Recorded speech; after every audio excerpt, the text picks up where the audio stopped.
Jurgen, is this the day that Inter won the title? I think so. I think so. Yeah, I mean, 9 points. Obviously, there's still 11 games to go. So it's still a way to go. But I think psychologically, this was a big day for Inter. This was a big day. Obviously, they won their game just towards the end of the game with a beautiful header from Lautaro Martinez. And then this result comes along. Funny enough, you know, Politano, ex-Interista, he scores the goal for Napoli. So I think it was a huge day for Inter Milan. 9 points clear now.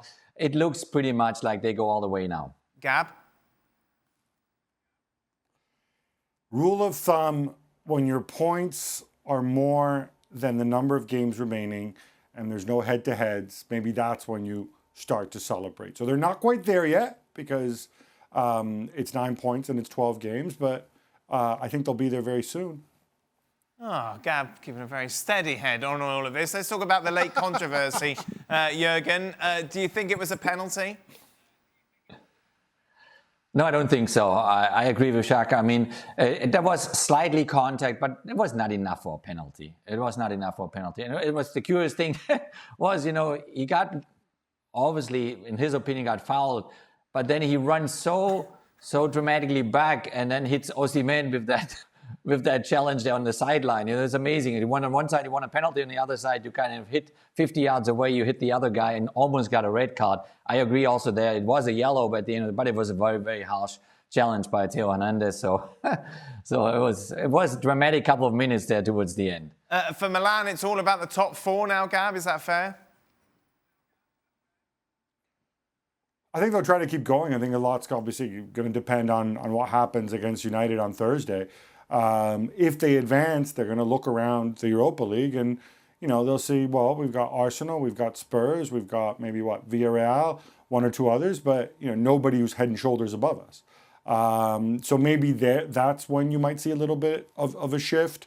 But I think, obviously, you know, you take it one, I know it sounds like a horrible footballing cliche, but it's true. You take it one game at a time, and obviously that's the best way to stay in the top four. And if Inter falter, be ready. But obviously 9 points is a lot.